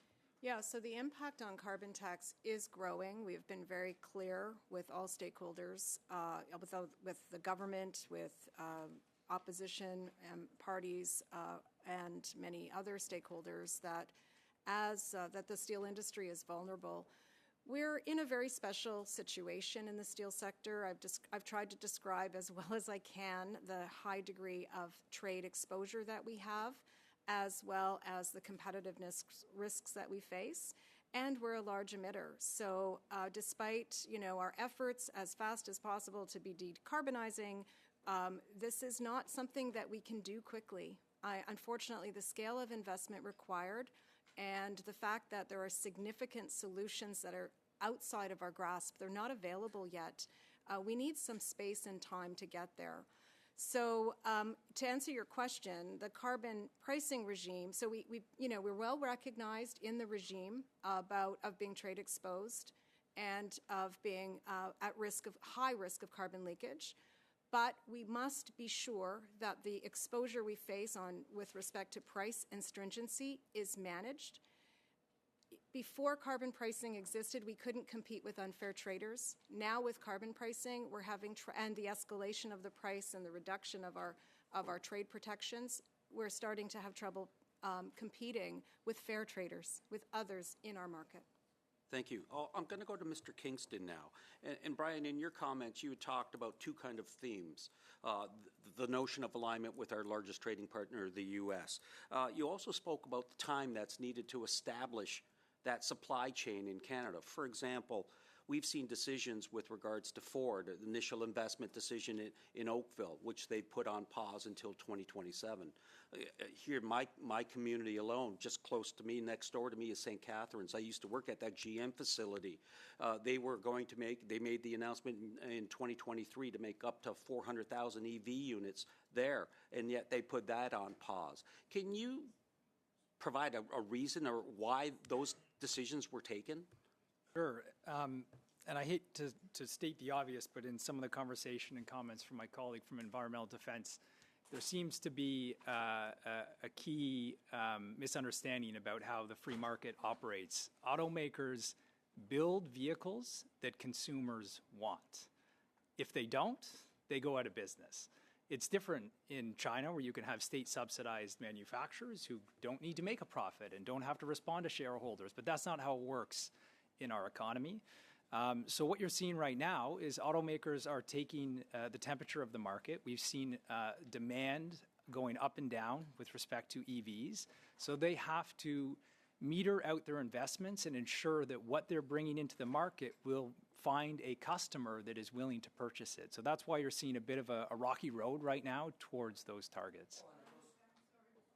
Like you're 30 seconds over. Okay, Mr. Miao. Thank you, Madam Chair, and thank you to all the witnesses for being here today and online. Welcome back, Mr. Kingston. You talked about in your remark, and of course, Mr. Burton as well, about, EV car being a computer on four wheels and the safety that comes with it. With the current tariff on the Chinese EV, would this help preserve the country's long-standing national security threat? I mean, Mr. Burton, if you can. Probably better. Well, I mean, or security interest. Yeah, I mean, we don't have those Chinese EVs here, and that's a good thing. I hope we never get them. And that tariff proposed certainly, I imagine, would achieve that end. I mean, China is very keen to have those things running all over Canada for the reasons that I said. But I think we're making a pretty clear message to them that that's not happening. You mentioned about there's no Chinese EV being here, but from my understanding, and Mr. Kingston, you can correct me if I'm wrong, a lot of the Tesla that is being imported to Canada are actually made in China right now, right? And does that impose a threat to our national security? I mean, I'd be more concerned if the software updates and information was going to China as opposed to wherever Tesla operates. I'd have more confidence in Tesla than in a Chinese state or Chinese Communist Party dominated business. I don't know if Tesla has Chinese Communist Party branches in their manufacturing facilities, but my main concern is the access of the Chinese intelligence to the potential access to the data. And I mean, obviously Tesla and Google and all these companies gather a terrific amount of data that is used by them, but they are not regimes that are preparing to engage in hostile confrontation with the West over, say, Taiwan or the South China Sea, that would be able to use the potential of EVs in our country to serve their geostrategic aims. Thank you for sharing that. And Mr. Kingston, can you add your comments to it? I would just add, you're correct, the vehicles and the surge that we saw in imports of Chinese EVs, an increase of about 2,500% year over year, that was largely Teslas manufactured in Shanghai. The reason for that being that the Inflation Reduction Act put in place requirements around your ability to qualify for a credit So vehicles manufactured in China could not receive those purchase incentives. Therefore, the sourcing for the Canadian market switched to Shanghai because Canada had no restrictions on its incentives. And in fact, over $150 million went to Chinese manufactured EVs through our purchase incentive program. Can you share with the committee more on what kind of brand that is right now being in Canada that is made in China? At the moment, nothing. So there were the Teslas that were coming in, some small volumes of Chinese manufactured Volvos, but very small numbers of vehicles. There are no Chinese manufacturers that currently sell or were selling in Canada. And what about BYD? Because my understanding is in Ontario, there's a few vehicle that's manufactured by China on the bus category. Yeah, that's correct. So BYD has a facility in the GTA, but it's in the medium and heavy duty. And there were some BYD vehicles in Quebec through a taxi arrangement at one point. So there are some vehicles, but very small numbers. And I know in previous conversation regarding on my private member's bill on right to repair, is that there can be a potential threat where data is being captured away from the manufacturer by himself. Is that correct? Yeah, vehicles are becoming increasingly connected and highly dependent on sophisticated software. And so, as we had discussed in the context of theft, it's very important to keep that information secure, to ensure that the companies are subject to Canadian privacy and data security laws, and hence why the comments from Mr. Burton are so important. We can't necessarily be guaranteed that when you're talking about a manufacturer that is perhaps state-controlled. And I want to move on to subsidizing EV in our country. What kind of recommendation or suggestion any witness would have to allow us to have this better transition into the EVs? Yeah, if we want to achieve the sales targets that have been established by the government, you need purchase incentives because there is a price gap and consumers aren't willing to make the switch if they don't get to price parity, and we're just not there yet. Okay, thank you very much. Mr. Williams for 5 minutes. Thank you. Thank you very much, Madam Chair. Mr. Kingston, how many jobs in the auto industry directly and indirectly? 135,000 direct employment, 500,000 when you add in all the indirect supply chain, dealership, auto repair. And given our integrated trade relationship with the Americans, how many of those jobs are dependent on that trade relationship? Virtually all of them. Over 90% of what we produce goes into the United States. So we talked already today, we heard about an EV mandate that the Liberals have placed, that all vehicles in Canada sold must be electric by 2035. I want you to set the record straight. Do the Americans have a mandate to do the exact same thing? No, they do not. They are using emission standards. They're tightening those emission standards, and then it's up to the automotive industry to achieve those through a range of technologies. They are not mandating a ratio of EV sales. No, so they have what's a goal, correct? Is a goal a mandate? No. No.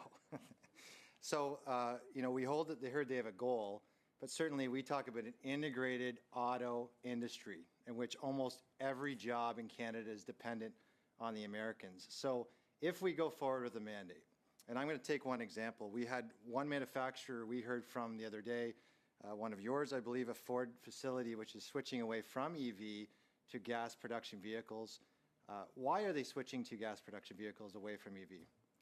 You have to build what the market demands. That's fundamental. And so if consumers are demanding certain types of gas-powered vehicles, manufacturers have to build those vehicles to satisfy them and to remain profitable. And is part of that because of the cost of them as well, the fact we don't have an integrated supply chain, we don't produce and mine the critical minerals needed, is that correct? That's part of it. We don't have price parity between gas-powered vehicles and electric vehicles, and particularly in North America where people love and drive pickup trucks and SUVs, they require larger batteries. A larger battery is much more expensive. So we are not at price parity, and as a result, it's a challenge for consumer demand. So I'm the shadow critic for competition as well. So we talk about competition in grocery and airlines and cell phones. Tell us why the Chinese industry would not be a fair competition to the Canadian and North American automotive industry. Simply put, because they subsidize their industry to levels that would be unheard of in any OECD country or Western democracy. I mean, the estimates are to the tune of anywhere from 5 to 9 times as much as the types of subsidies that you would see in the U.S. Or Canada. So that's why. That's what drives the prices as low as they are. So we believe in competition, real competition, but it has to be fair. So this is unfair competition, correct? That's correct. North American manufacturers can compete with anybody, but we need a level playing field. So just to get down to the nitty-gritty of this, if we, and we look at trade relationships with the Americans, and we already have some strained parts of that trade relationship, if we continue with a mandate, does that threaten those jobs in Canada? It absolutely does. The most recent estimates from IHS suggest that the mandate will shrink the Canadian new vehicle market by up to 20% by 2035. There's a new paper out from the University of Guelph, which does it's basically a partial equilibrium analysis of the mandate. If the EV technology does not drop and get to price parity by 2030, they're forecasting the destruction of the automotive industry. That's what the mandate will do. You cannot force a technology that consumers aren't ready for. Can you submit that report for the committee so we have I'd be happy to. A copy of that? Thank you, sir. Mr. Burton, you talked about the problem with the data in Chinese vehicles, surveillance devices on wheels. We said we banned Huawei, TikTok from at least federal phones and from MPs because of those concerns. Why are we waiting so long to ban these vehicles if we have concerns about data? Why is the Canadian government waiting to ban these vehicles? I don't know. I mean, the Americans have got some pretty good information about these concerns that I'm sure that they have conveyed to our intelligence services and collaborated with, but we do have an issue in our country of advice being given by CSIS and other agencies such as CSE going to the center of our government that don't seem to be responded to. Thank you very much, Mr. William. I got 8 seconds. Thank you. Do you recommend that we ban these vehicles based on that concern of the data? Yes or no? Yes. Thank you. Absolutely. Ms. Forte for 5 minutes, please. Merci, Madame la Présidente. Alors, merci. Thank you, Madam Chair. Thank you to all of you for being here today. Recently, Ms. Copton, you mentioned something that I'd like to dig into a little bit more. Mr. Desmarais, you may want to add to it the question of carbon pricing, pollution pricing. We know that this is something that's very important for the green transition to meet our net zero goals. This is a green transition, but there is a lot of pressure on the market. So I would like to see the difference between what's happening in Ontario compared to Quebec. Are there measures that we should favor in Ontario in the way that the federal government is investing? I think it's important that you get the means to do this, but there's a different system in Quebec. Do you have measures that you favor that we could learn from for this green transition? Okay, so I have to make sure I've got all that. Unfortunately, it's very difficult for me to hear the French, so I will make sure that I've understood the provincial. Monsieur Desmarais, si vous voulez répondre, c'est correct aussi. Yeah. Mr. Desmarais, if you'd like to answer. Structure of the carbon pricing regime is the federal system is the backstop, and then each province in Quebec and Ontario and elsewhere have their own regimes. Our experience is stronger with the Ontario system, where we do encourage the province to maximize flexibilities under the OBPS. However, there is always the concern that the federal backstop will be triggered, so it is a challenge to do so. I think our biggest, but to your question, if I understood your question correctly, you're asking where we have some lessons learned. I would say our strongest lesson learned is in the opportunities to see real decarbonization efforts through the programs like the IRA. Canada has adopted some componentry of the IRA, but not to a level that we would benefit to the same degree that they are benefiting. And then, of course, we have the overlay of a carbon pricing regime that, as I've mentioned, does affect the steel industry given our vulnerabilities. We are working to try to minimize that effect and hope to achieve that. But essentially, that would be the difference between what's going on. But the IRA program is, I think there's lots of information about it, but we would be happy to provide more detail. Je vais peut-être permettre... Je voudrais peut-être permettre... I think I should let Mr. Simard speak. As you're in the steel industry, do you have any comments on the question that I just asked pertaining to steel? Do you have any experience to share? We can't hear you. I think you're on mute.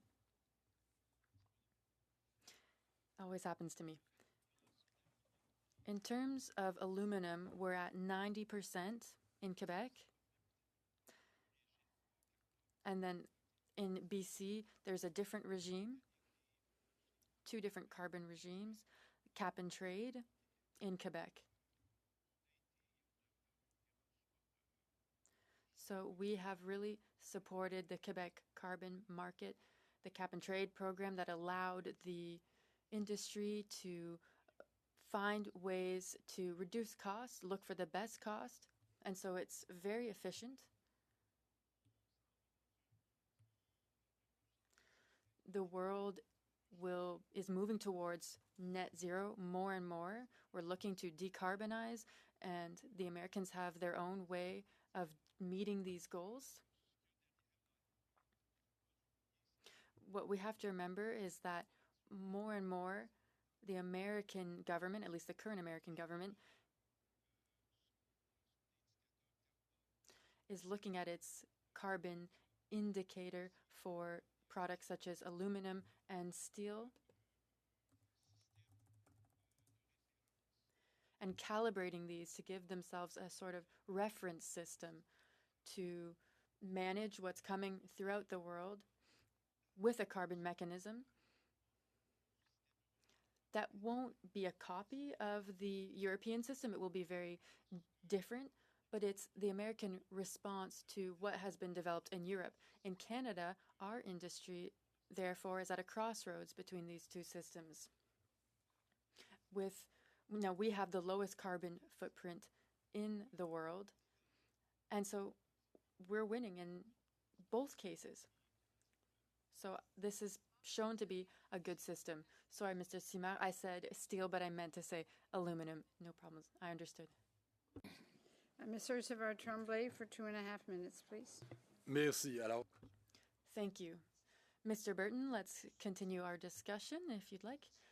So earlier, you said that there were a lot of Canadians and Quebecers that are politically or economically linked to the Communist Party in China. I think it's true, but you said it's impossible to verify this. I would like to ask you, do you have any solutions to help us with this? Because we know that there are a lot of companies that have fake names, fake companies that are working for China. We know that China is an empire that is very efficient and ferocious.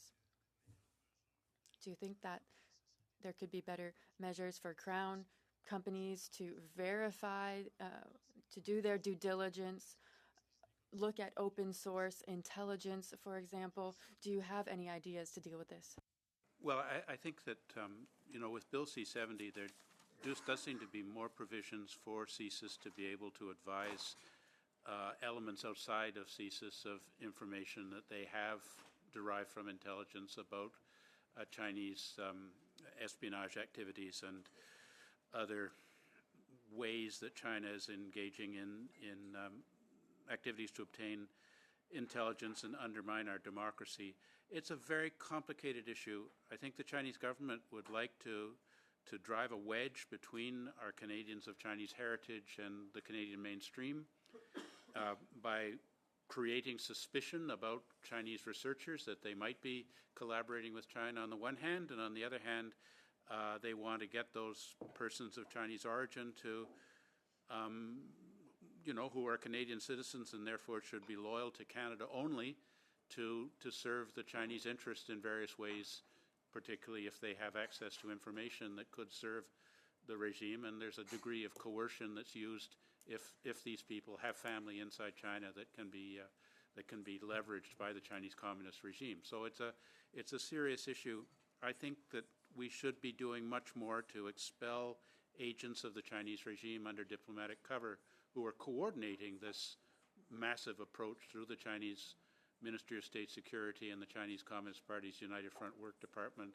I suspect that our intelligence agencies know a lot about these agents and people, but that we are reluctant to expel diplomats even if they're engaged in activities inconsistent with their mandate as diplomats under the Vienna Convention. I just think that I'm just puzzled as to why we don't address this issue much more seriously and protect our Canadians of Chinese origin from harassment and coercion by a foreign state. Thank you, Mr. Burton. On to Mr. Cannings for 2.5 minutes. Okay, thank you. And I'm going to stay with Mr. Wallace. And I just wanted to add in, just to clarify about the states that have the ZEV mandates, the increasing things as Canada has, as British Columbia, et cetera. It's not just California, it's Washington, Oregon, Colorado, New Mexico, Maine, Vermont, Massachusetts, Rhode Island, Connecticut, New Jersey, New York, Delaware, Maryland, and the Department of, Washington, D.C. That's half the American market right there that have these mandates. So I know they don't seem to be worried too much. But the question I wanted to ask was, in our last meeting, we had a couple of witnesses suggest that since this tariff is ostensibly put in place to protect the North American market while we build this very important electric vehicle value chain and the whole system behind that, there should be some sort of phased out part to it so that there is some incentive for competition. I mean, and you're suggesting that we should have lower tariffs to start with, but what about having a phased out thing, starting with 100%, but moving year by year and ratcheting those tariffs down so that there's some incentive for the North American market to actually do what we need them to do?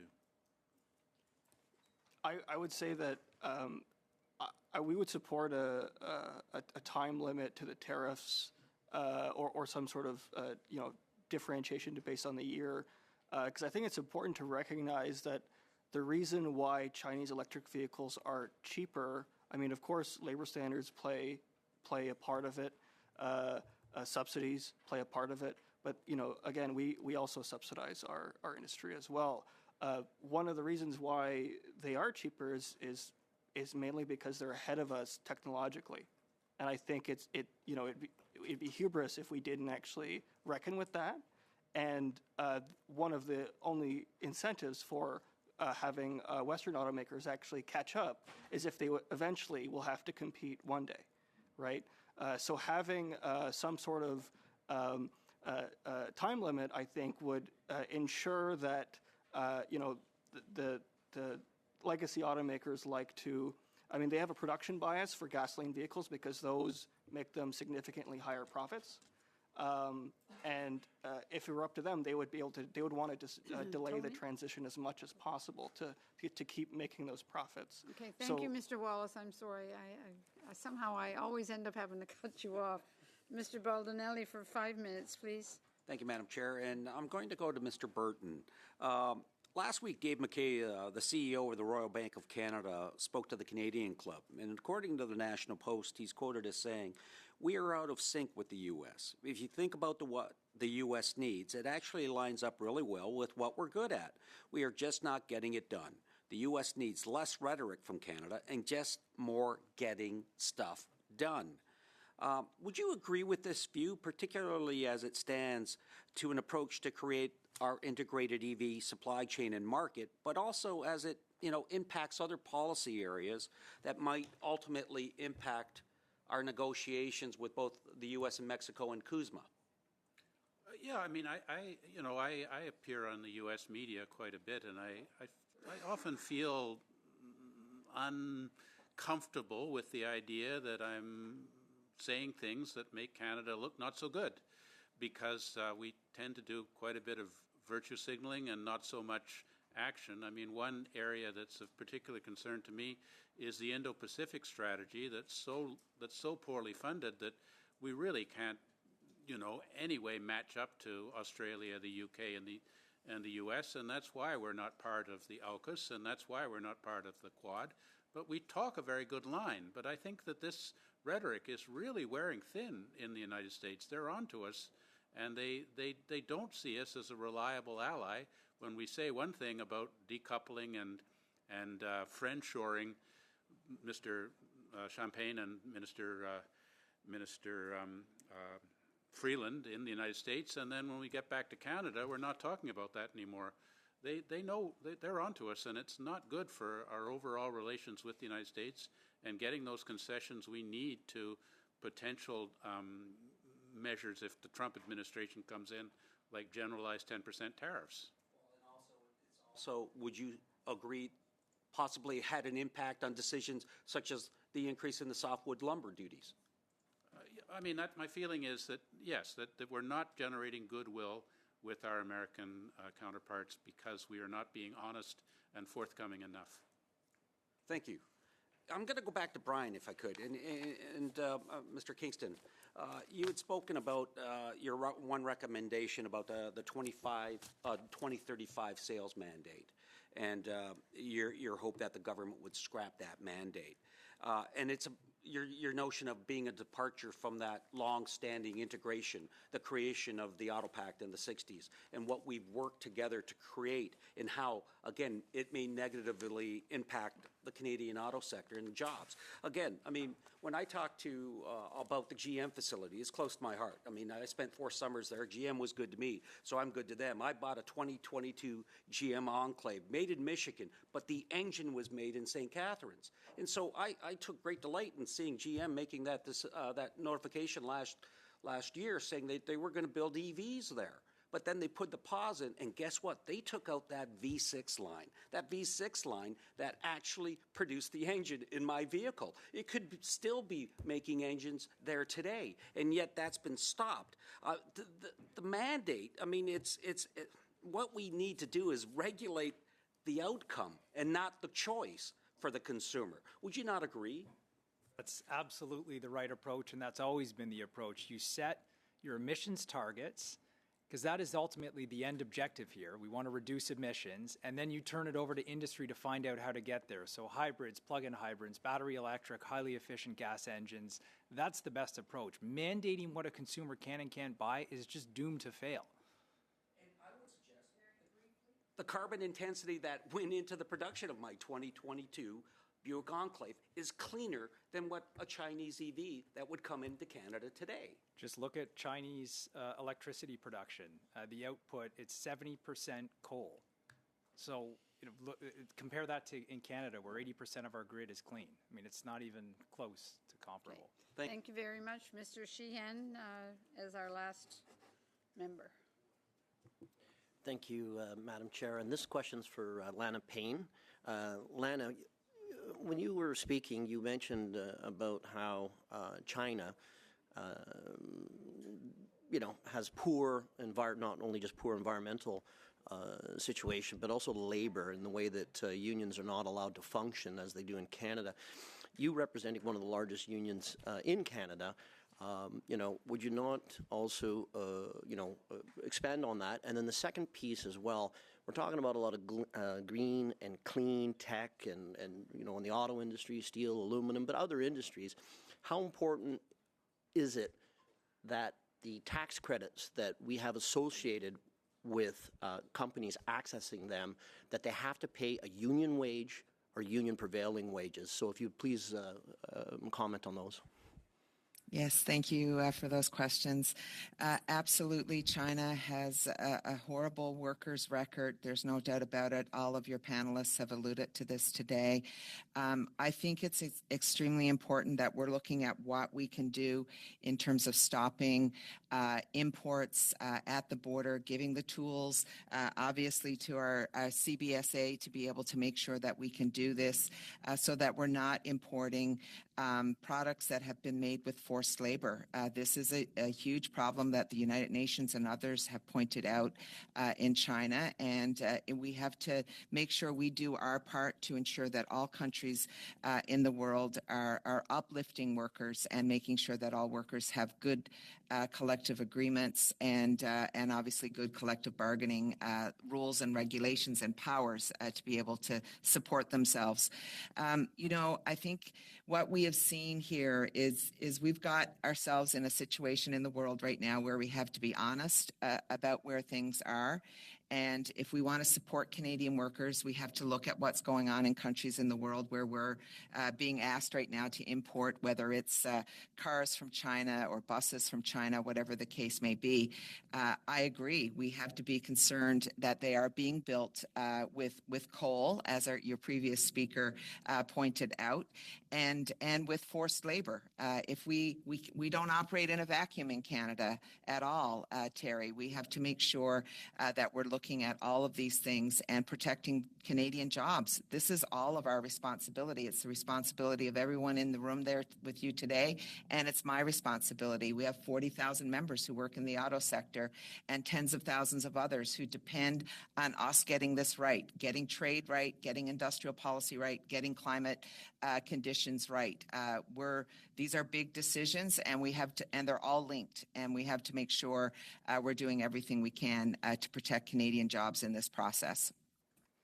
And thank you for that. And just maybe a comment on the tax credits related to paying a union wage or prevailing wage similar to a union wage. Yeah, I think it's really important. We've seen this obviously implemented by the current government when it comes to construction of the facilities in Canada, whether it's in the EV supply chain. We've also promoted that this should happen around the production of these facilities as well. That when we're building battery plants, when we're building critical mineral mines, when we're doing all of this in Canada, they should be tied, particularly when we're investing in these things with Canadian taxpayers' dollars, that the return is that we're getting good union jobs on the other side. And Brian, how important is it to have EV batteries close to the production for just-in-time delivery? My understanding is that things are made more affordable as well, if you want to comment on that. Yeah, it's hugely important. The battery is a very, very heavy component in an electric vehicle. So having a battery assembly facility, a battery manufacturing facility close to final vehicle assembly is extremely helpful. It allows for you to deliver the product to the assembly line just in time for the production, but it also reduces costs because you don't have to transport the battery over such long distances. Prices should be reasonable. Well, exactly. And you don't have a crystal ball, but it does make things cheaper. No, it does help bring costs down, and particularly as there's this decoupling underway from China, which controls the supply chain, we presumably will see more of that activity here in North America. Mines located in Ontario and Quebec are also advantageous? It is. I've said it before, I'll say it again. I think it is a generational opportunity for Canada. This is the biggest natural resource opportunity that we have because we have all of these minerals. So yeah, this is hugely important. Thank you very much. Thank you to our witnesses. It was a very, very informative day. We thank you for your time and your knowledge and your expertise. Okay. Thank you to the committee members. Meeting adjourned. I guess you can have this wherever this is supposed to go.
you.